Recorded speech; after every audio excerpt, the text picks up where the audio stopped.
Estamos num tempo limiar. A revelação do grande Rei, e a luz do Eterno brilhará, e todos os povos vão reconhecer. Shabbat Shalom, gente, aqui na nossa Bíblia no Friburgo. Hoje nós vamos fazer a leitura da sétima aliá, porque durante a semana já viemos fazendo as leituras da Parashá. Então, hoje aqui na nossa Beit Noa, nós vamos fazer a leitura da sétima aliá. Tem coisas muito interessantes dentro da Parashá, como teve a semana toda, assuntos muito profundos, relatamos muitas coisas. Hoje, gente, a Parashá, estamos no Shabat, chamado da Parashá Noa. Hoje é 25 de outubro de 2025, mês de Resvan, né? Mês de Resvan, do ano 5786. Então, gente, temos aqui muitos assuntos interessantes e vamos ler aqui a sétima leitura, gente, tá? A gente vai trazer aqui comentários do Rashi, comentários dos Rebbeim, dos Rabad, muita coisa, assunto de alguns livros específicos, tá, gente? Livros específicos, né? Os comentários, né, de alguns rabinos. Então vamos passar aqui, tá, gente? Rabinos ortodoxos, tá? Então a gente vai passar aqui. Então a Parashá Noa, aqui vamos fazer a leitura no capítulo 11, que é a sétima leitura. E diz assim: e foi toda a terra, né? Vamos ler aqui em hebraico. Vamos dizer aqui, ó, começa no hebraico assim, depois vou traduzir. Vayehi kol haaretz, e foi toda a terra. Safá errate, um idioma. O Devarim a Radim, quer dizer, e foi toda a terra, um idioma e palavras uniformes. Vamos lá, gente, continuando. E foi viajando do Oriente que acharam um vale na terra de Shinar. Lá, continuando. E ficaram ali e disse: cada homem a seu companheiro, vinde, façamos tijolos e queimemos tudo que há, para que haja fogo. E foi para eles o tijolo por pedra, e o barro foi para eles por argamassa. E disseram: vinde, edifiquemos para nós uma cidade e uma torre, e que seu cume chegue aos céus, e faremos para nós fama, para que não sejamos espalhados sobre a face de toda a terra. E desceu o Eterno para ver a cidade, a torre que edificaram os filhos dos homens. E disse o Eterno: eis um homem, eis o mesmo povo e uma mesma língua para todos eles.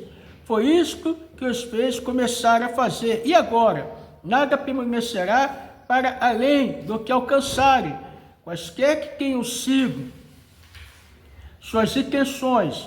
Vinde, desçamos de modo que sua língua murche, para que não entenda cada um a linguagem de seu companheiro.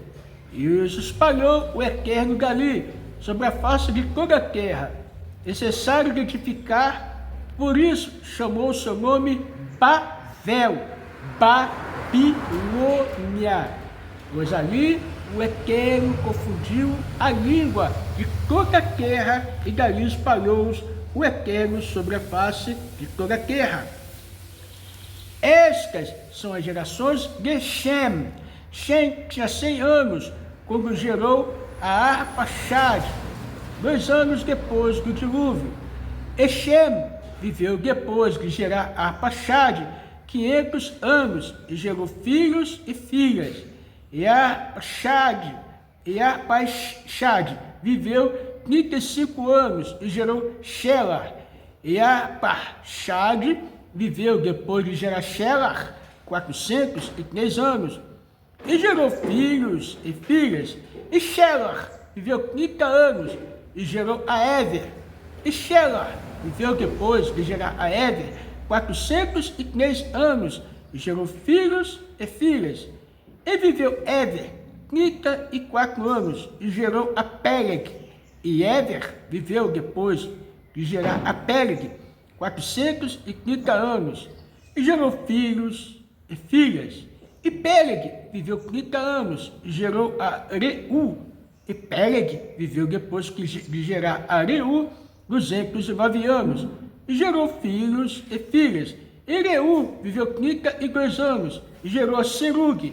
E Reu viveu depois de gerar a Serug 207 anos e gerou filhos e filhas.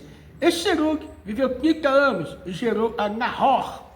E Serug viveu depois de gerar Nahor 200 anos e gerou filhos e filhas. E Nahor viveu 29 anos e gerou a Terah. E Nahor viveu depois de gerar Terah 119 anos e gerou filhos e filhas. E Terah viveu 70 anos e gerou a Avraham, a Nahor e a Haram. E estas são as gerações de Terah. Terah gerou Abrão, e a Nahor e Arã. E Arã gerou a Loque. E Arã morreu em vida de Terah, seu pai, na terra de seu nascimento, em Ur dos Caldeus. E Abrão e Nahor tomaram mulheres para eles. O nome da mulher de Abrão era Sarai, e o nome da mulher de Nahor era Milca,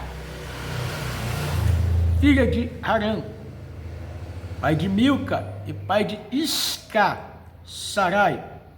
E Sarai era estéril, e ela não tinha descendência. E Terah tomou Abrão, filho, e Aloque, filho de Arã, seu sobrinho, e Sarai, sua nora, mulher de Abrão, seu filho, e saíram com eles de Ur dos Caldeus para ir à terra de Canaã. E chegaram a terra Harã e ficaram ali. E os dias de Terah foram 205 anos. E Terah morreu em Harã. Então está aqui a primeira parte, a sétima leitura da Aliada Parashá, que nós temos aqui, com relação a Parashá dessa semana, como nós conhecemos que é a Parashá Noa. Relatamos vários assuntos, desde o dilúvio, desde o Mabu, tá, gente? Desde o Mabu até a saída de Noa da arca, né? Depois da saída de Noa da arca, né, a vinha que ele plantou, o problema que aconteceu entre ele e seu filho mais novo, a educação, né, a ética e a moral do seu filho, dos seus filhos mais velhos, ao qual tiveram uma postura adequada, ética, de não envergonhar seu pai, ficando lição para nós, não envergonhar o nosso próximo, não humilhar, não falar mal, né, e cobrir os seus erros, né, não no sentido de apoiar, né, mas no sentido de não difamar.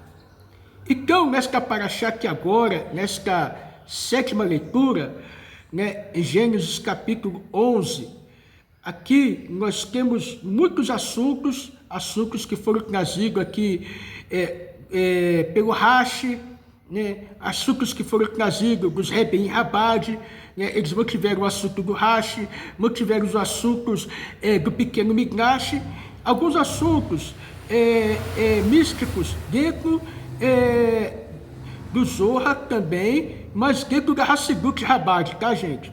Então vamos começar aqui a leitura, o que esse trecho traz para nós, que vamos entender a Parashá e depois vamos discutir, comentar o que nós podemos aprender desta Parashá. O texto diz, pós-dilúvio, que toda a humanidade falava uma língua só. né? Como nós lemos aqui na sétima leitura, eles reuniram-se no vale de Shinar, né? E decidiram construir uma cidade e torre até os céus para fazer nome, e não dispersaram. Deus desceu, confundiu as línguas e os espalhou. Por isso a cidade ficou chamada de Babel, Babilônia. Existe um sentido prático aqui, gente, imediato, segundo a literatura rabínica. Ela é uma narrativa etiológica, a origem das línguas e da dispersão humana, e crítica ética, ambição humana, quando se transforma em orgulho coletivo e busca de glória própria é problemática. Nós vemos aqui, gente, que a intenção o chefe de tudo, que arquitetou tudo isso aqui, foi Nimrod, né, gente? Sabe que Nimrod, ele se considerava um deus. Ele tinha as túnicas de Adão. E todas as pessoas, né, viam os animais, se achegavam, não faziam nada para ele, animais selvagens, respeitavam ele, falavam, esse homem é Deus. E ele se achou Deus mesmo. E conseguiu capturar a mente das pessoas. Conseguiu convencer as pessoas a fazer o quê? Uma torre muito alta, e naquela torre colocar uma espada, né, uma imagem com uma espada, como desafiando Deus, né? Uma espada que passava as nuvens, desafiando Deus. E ali, né, ele, com aquela arrogância, aquela grandeza que nós vemos aqui, né, com orgulho, né, porque ele começou a juntar o povo, e o orgulho coletivo, em busca da glória própria, como está escrito aqui, ela é problemática.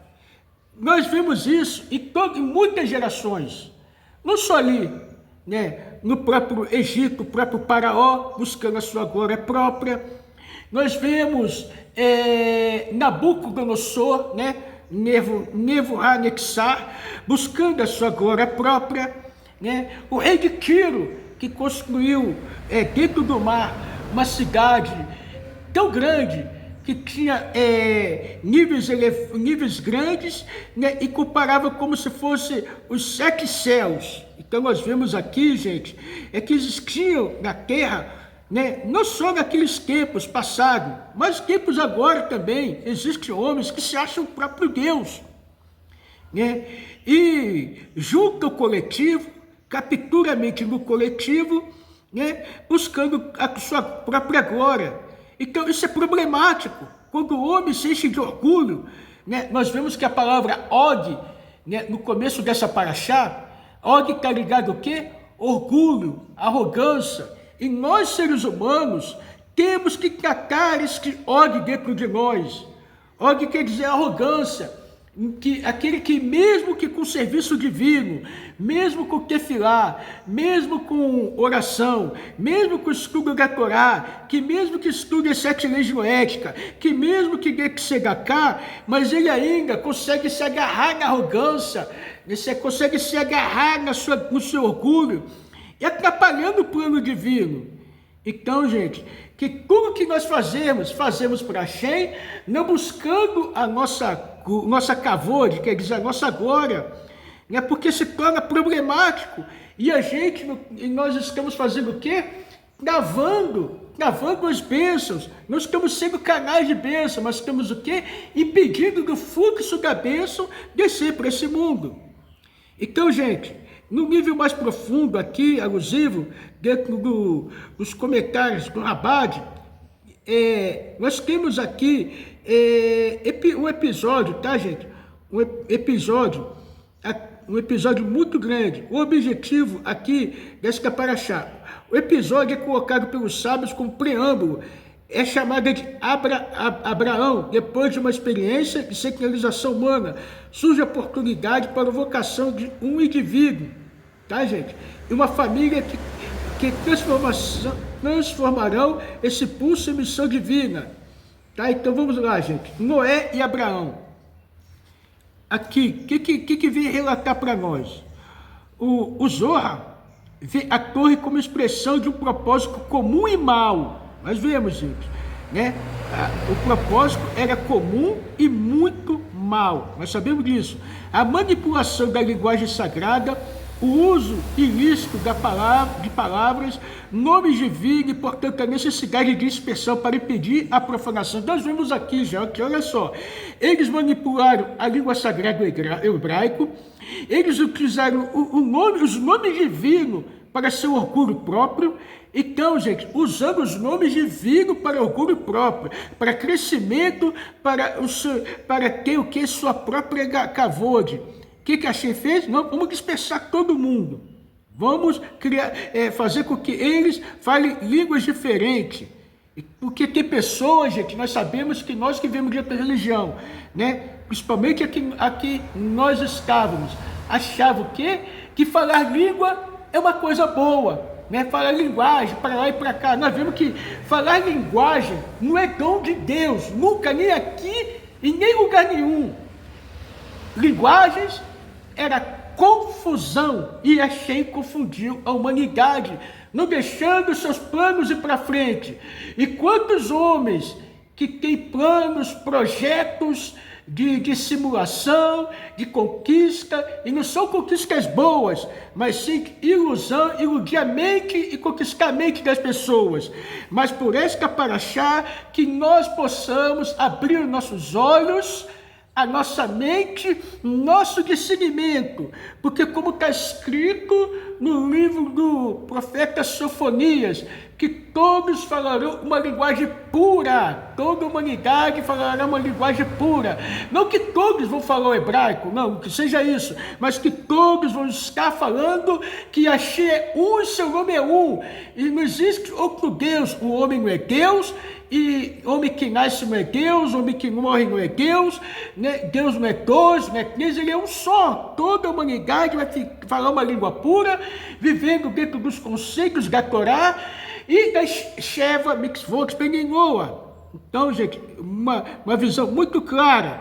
Então, nós temos aqui, gente, na visão do Arizal, expressão histórica, Babel como expressão histórica de força de torro. Força de torro quer dizer força do caos, força da confusão. Ali era uma força de confusão. Eles tinham habilidades espirituais ou tecnológicos, mas mal direcionados, que causam exílio, fragmentação e exige tikkun, reparo. A confusão das línguas é simbolicamente ligada à fragmentação da luz divina, que precisa ser reunida. Então nós vemos aqui, gente, que a confusão das línguas era o que? Fragmentação, era o que? Era um mau uso da tecnologia, um mau direcionamento, exilando o que? A Shekhinah. Gente, era muito sério o que eles estavam fazendo, porque esse não era o propósito divino. O propósito divino é que nós estamos fazendo aqui, o povo judeu, lutando e batalhando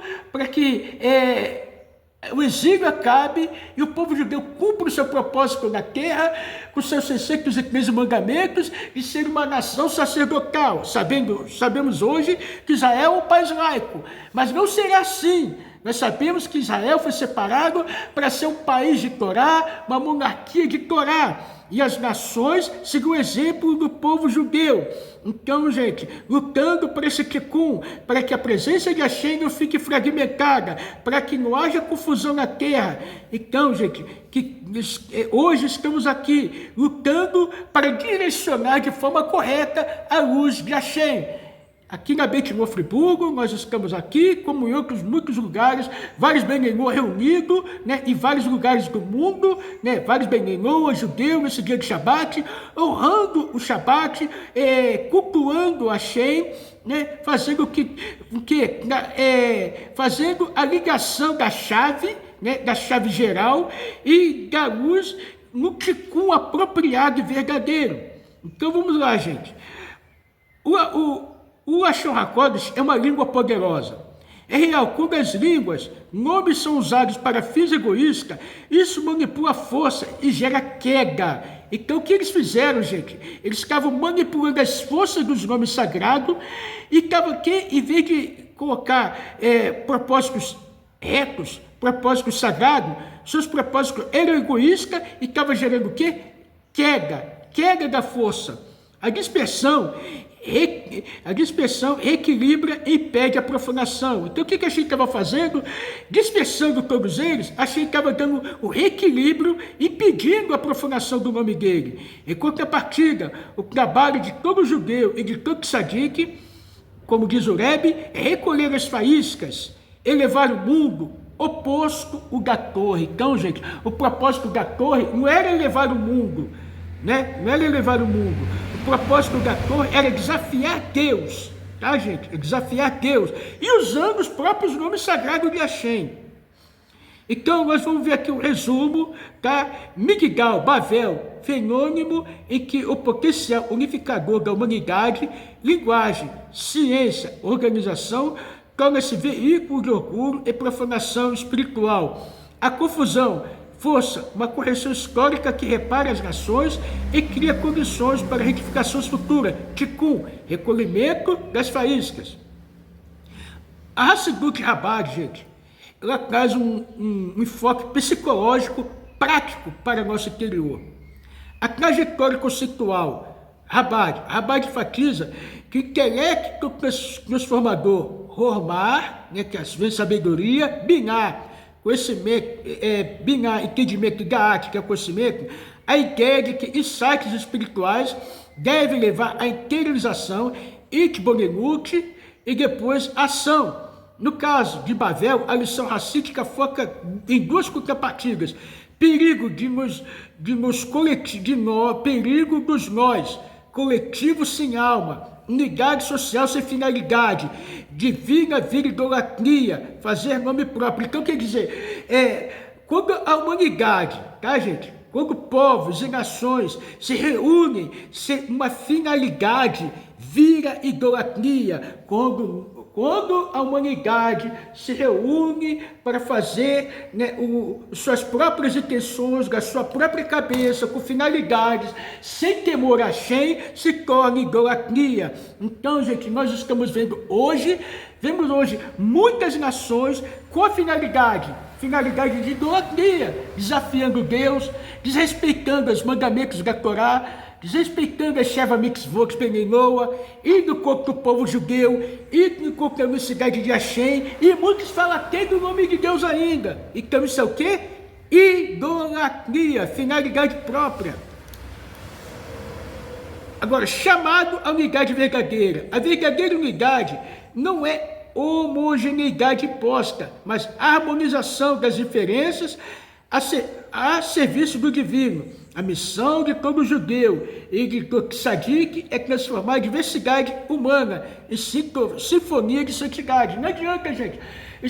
Temos muitas culturas, países diferentes, cada cultura de um país é uma, né? Cada país tem seu idioma, sua cultura, né? Tem o seu código civil, mas a intenção de Hashem é harmonizar tudo isso. Né? Viver de forma que temos, sim, diversidade de cultura, de idiomas, ciência, mas tudo voltado para o serviço divino. Porque quando não é voltado para o serviço divino, tudo isso causa o quê? Um grande mal à humanidade, tá, gente? Um grande mal na humanidade. Então, o Tânia, ela traz aqui, gente, na Hassidut Chabad, propõe internalizar a consciência que a falha do mundo, a dispersão, as linguagens diferentes, não é apenas punição, mas um palco para trabalho espiritual. Cada pessoa recolhe e eleva as faíscas pelo estudo, oração e mitzvot, princípios centrais no sistema do Chabad. Então, gente, cada um de nós estamos neste mundo, na dispersão desse mundo. Falamos línguas diferentes? Falamos. Mas isso aqui, esse mundo, é um palco para um trabalho espiritual. Cada pessoa tem que trabalhar, tem que estudar, tem que fazer oração, tem que ter mitzvot, para que possamos recolher centelhas e fazer com que a revelação de Mashiach aconteça. Então, gente, na leitura racídica diz assim, sobre o perigo de manipular palavras divinas e o motivo da confusão linguística. Então, gente, nós vemos aqui, gente, que eles, né, manipularam as palavras de Hashem, né, além de manipular, né, o negócio deles era o quê? Era desafiar Deus. gente, desafiar Deus. Né? Então, gente, que nosso propósito seja o propósito de nos unirmos a Deus, ter uma conexão verdadeira com a Shem, usar todo o nosso empenho em servir a Shem de forma verdadeira, tá? De forma pura. Então, gente, aqui explicações práticas e guias da tradição para a nossa vida. Vamos lá, gente. O poder da língua hebraica e o uso da linguagem na história de Migdal Bavel. Então, gente, muito cuidado, tá, gente? E usar a língua sagrada, falar da língua sagrada. Gente, se a gente, muitas vezes, até na oração, se a gente não sabe falar uma palavra sagrada, é até bom tomar cuidado para não trazer, né, uma coisa ruim, né? Não sabe falar a língua sagrada, não está entendendo. Reza em português, reza na tua língua, é muito melhor do que você falar, por exemplo, a palavra errado. Se você falar errado, né, em vez de falar errado, colocar a ré, você está falando outro Deus. E aí, como é que fica? Adianta, então, tomar cuidado com o Lashon HaKodesh, tomar cuidado com a língua sagrada, com os nomes divinos, né, para não trazer o quê? Uma entidade diferente. Tá bom, gente? Certo? Então, é o que nós estamos falando. Tomar cuidado, gente. Então, tomar cuidado e falar e meditar com as línguas sagradas. Muito cuidado, gente.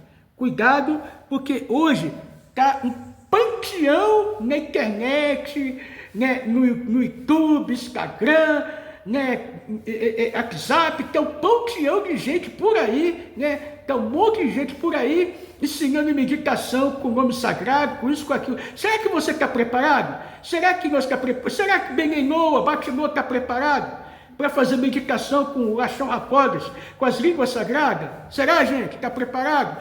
Está entrando no mundo que você pode sair, não sair nunca mais de lá, entrar em estado vegetativo e nunca mais sair. Olha que conhecemos muito, tá, gente? Fazendo tratamento com psiquiatra, tomando remédio a fundo, não sai, não consegue, não volta, família em desespero. Olha, gente, cuidado, muito cuidado, tá, gente? Cuidado mesmo, é muito importante, gente. É muito importante, né? Nós sabemos o nosso lugar na nossa vida.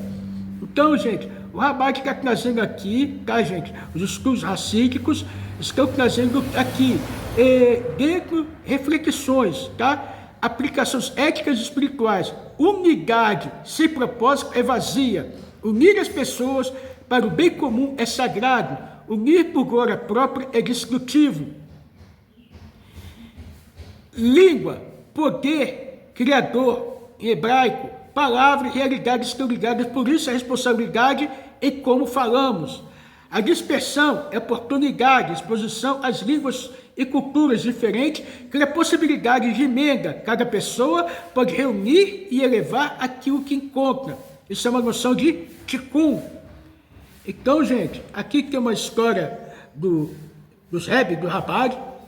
Vou contar aqui para vocês rapidamente, nessa passagem, nesta manhã, né, relatos de intervenções atribuídas ao Rebbe após visita ao Ohel. Então, gente, é como se ligar ao tema da torre. Nas fontes racídicas, que Sadik é oposto ao construtor da torre. Onde a torre busca secularização egoísta, o Rebbe reúne pessoas em serviço a elevar a santidade. Dispersa. Então, quer dizer, a origem da torre era egoísmo. A origem de um Rebbe é unir para buscar elevação e santidade. Olha a diferença. As histórias de milagres são vistas como manifestações práticas desse poder de unir e reparar, e não separar, né? E ter propósitos egoístas, como foi da torre. Então, o conselho prático aplicável para o nosso dia a dia, transformando a lição em hábito.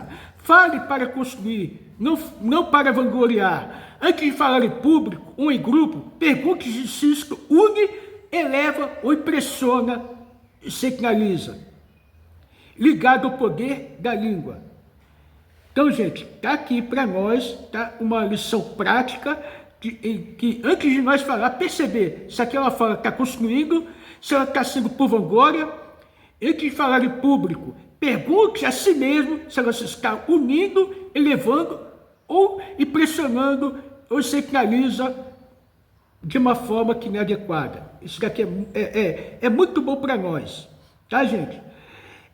Faça uma ação de conserto, uma ação de ticum, de reparação semanal, pequeno ato de caridade, ajude ao vizinho, estudo extra da Paraxá, cada ato conta como recolher faíscas, tá bom, gente? Então tá aqui esse estudo da Paraxá, tá, que trouxemos, tá, gente, desta parte. O assunto é bem extenso, né? É bem extenso. Então vamos continuar aqui falando, gente, agora, porque nós acabamos de ler o Mafiti. Vamos entrar dentro do Mafiti, dentro dessa Paraxá, tá, gente? 11, 30, 12. Para concluir esta Paraxá, entrar dentro. O que nós lemos no Mafiti aqui? E Abraão e Nó tomou mulheres para eles. O nome da mulher de Abraão era Sarai, o nome da mulher de Naor, Nucá, e assim por diante. No verso, aí temos aqui o verso 11 e 10, né? Já lemos, e agora vamos entrar na parte de Abraão, né? Nas gerações. Essas são as gerações de Shem, o nascimento espiritual de Abraão e o renascimento do mundo, porque com Abraão a história muda, é um renascimento muito grande de mundo. Então nós vemos aqui, a Torá registra a linhagem de Shem até Abraão, passando por 10 gerações, Arpachshad, Shelah, Ever, Peleg, Reu, Serug, Nahor e Tera. Após o dilúvio, a dispersão de Babel, essa genealogia mostra a continuidade da humanidade, a sobrevivência da linguagem espiritual de Noa através de Shem. Então, quer dizer, aqui mostra que através de Shem, né, e através de Abraão Avinu, manteve-se a linguagem espiritual e se manteve o quê? A unidade do Deus de Hashem, o Deus Uno, a proclamação do Deus Uno. A Torá traça a lei direta de bênção, a linhagem da Sheriná que atravessa as gerações. Vamos lá, gente. Aqui, né? Aqui pós-dilúvio, agora na era pós-dilúvio. O Rashi, sobre Bereshit 11, 10 a 32, ele traz a seguinte situação, né? Ele traz esse comentário sobre a Paraxá. Aqui, o que ensinou o Midrash, tá, gente? O Midrash diz que cada geração entre Noa e Abraão representa um nível de distanciamento espiritual. Você vem falando de Noa até a geração de Abraão. Cada geração dessa, gente, era uma distância a mais da Sheriná, era uma distância a mais da presença de Hashem. Nós vemos aqui, a Pachad estava longe de Hashem, Shelah, mais longe ainda. Então, quanto mais foi falando de gerações, até chegar a Tera também se fala. Era o principal idólatra, dos principais idólatras, vendia imagem, né? E olha onde Abraão nasceu. Gente, olha onde Abraão nasceu. Então, nós vemos aqui, gente, né? O trabalho que Abraão teve na sua vida. Não foi um trabalho fácil. Vamos ler o que significa cada um. Peleg, divisão, marca a época da Torre de Babel. A separação das línguas e das culturas. A Torá enumera estas gerações para mostrar que a revelação divina não se perdeu, apenas ficou latente até ser despertada Abraão.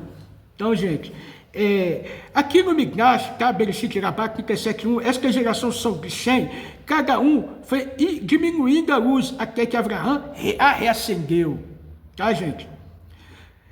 Piqui de Rabi Eliezer, 24, sobre Ever, fundar academia de estudo, Beit Midrash para manter o nome divino. Midrash que arrumar Noa, Shem e Ever, manter o fio de ouro da fé. Tá, gente? Nós vemos que Shem e Ever, eles mantiveram a fé, mantiveram os estudos, criaram tendas de estudo, a qual nós sabemos que Abraão estudou com eles, Isaac, Jacob, sabemos disso. Então vamos ver aqui, gente, dentro da Paraxá, como Abraão fez. A alma de Shem significa nome, isso é a consciência do nome divino.